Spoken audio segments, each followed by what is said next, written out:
power to capture, extravagant, resurrect the track and it's militant. And I react like a convict and start killing. It's manifesting. The gods work like appliances, dealing in my psyche.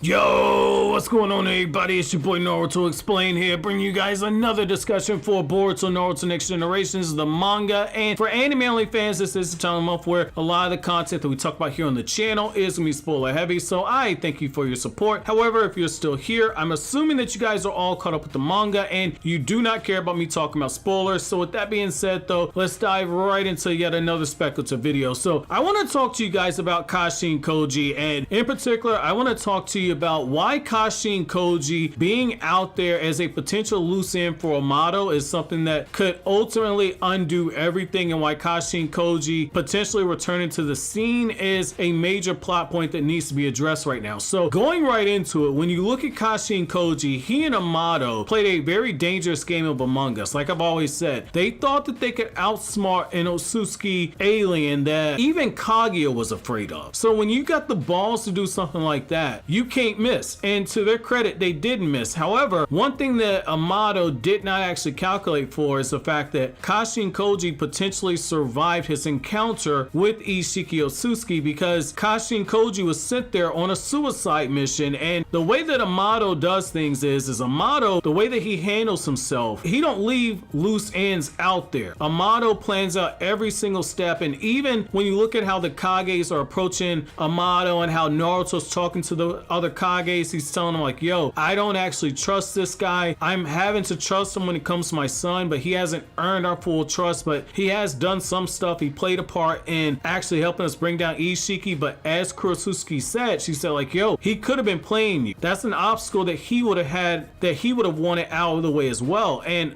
Naruto and Shikamaru, to their credit, have not actually ruled that out. And with Sumire actually sitting there and questioning the guy, it really makes me wonder, are we in a situation where Kashin Koji is being prepped to return in order to actually expose Amado? And the reason why I say that is when Koji got sent there to fight Jigen, Amado thought that the guy was going to be wiped out and killed. Isshiki even tells him like, yeah, you have the genetics of a guy that by destiny was meant to actually fall, alluding to the fact that Jiraiya died at the hands of Six Paths of Pain, and now Kashin Koji, because he's a clone of Jiraiya, was going to actually fall at the feet of Isshiki Otsutsuki. And the reason why that's so important is Kashin Koji, by reverse summoning himself, he did the one thing Jiraiya couldn't do, which is he managed to escape. So just as Jiraiya had the option of seeing things through or getting out and escaping, Jiraiya chose to go back out, and ultimately Jiraiya got killed. When faced with certain death, Kashin Koji had a similar choice. Does he stay there and allow himself to be killed, or does Kashin Koji flee? As we all know, Kashin Koji broke destiny by actually reverse summoning himself, by having himself summon into that toad and then actually getting the hell out of there. And ever since then, we haven't actually seen him. One of the things that Isshiki said was like, yo, this guy's going back to his master, and yet we never actually saw Kashin Koji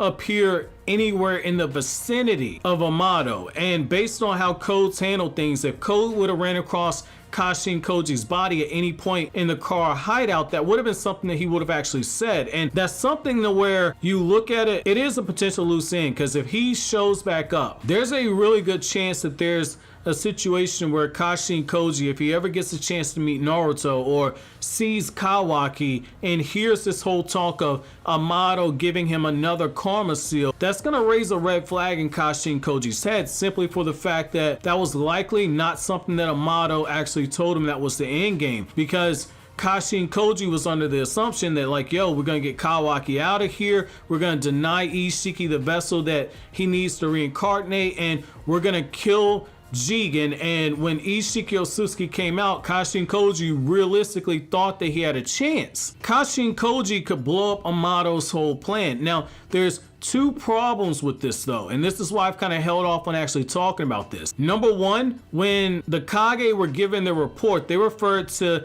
Code as being the last known inner member of Car, which makes it seem like all the others are dead, which means that Amado said like, yo, I deactivated Delta, you got nothing to worry about there, and they expected Kashin Koji to be dead based on that feed that they had. So based on that information, the Kages are operating on the assumption that Koji's dead. Now, obviously that's a plot point that you can just look at and say, well, we didn't see the body. Based on how shonen work, if you don't see the body, there's a chance they're alive. You're absolutely right. But that brings me to the other point. If Kashin Koji was out there and conspiring against them or conspiring against Amado, that would have been something that Ada would have been able to see with her Senrigan, unless this is a situation where Ada sees Kashin Koji, saw the terrible shape the guy was in, and thinks, okay, this guy's not gonna stay alive. I'm not actually gonna stay focused on him long enough to actually see what happens with this lifespan. But I would think that that would be something that Ada would be privy to, is the fact that Kashin Koji's out there. Kashin Koji knows that Amado betrayed him, and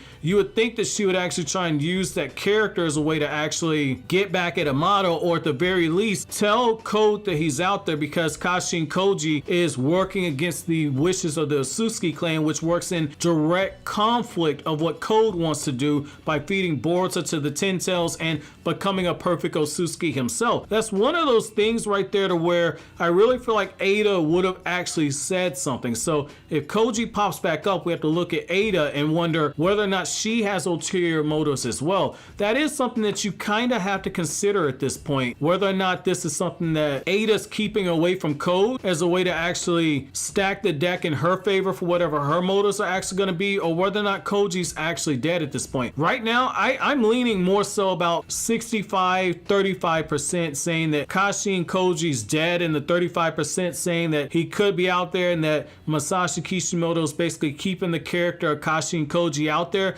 as a way to ultimately fool Amado, or at least do so right after Amado ends up potentially taking the limiters off of Code, and Kashin Koji ends up revealing like, yo, this dude was working against you the entire time. That could be it right there. I don't think that Masashi Kishimoto nor the people at Shueisha would pass up the opportunity for Naruto and Koji to actually interact. The only reason why it's taken as long as it is because the Boruto manga moves at such a slow pace. It's going to take a while to actually pay everything off, because it moves at a slow pace, and then it's a monthly series on top of that. So it's not going to be as fast paced as Naruto, to where it covers a whole lot of ground in a short period of time. Being a monthly manga isn't really an excuse, because there have been monthly series that move at a pretty fast pace. Attack on Titan is a really good example of that. Full Metal Alchemist is another one. But I say that to say, because of how Boruto has been paced, whether it be because it's a monthly series, or because when Kodachi handled the first 52 chapters, Kodachi wrote at a slow pace, or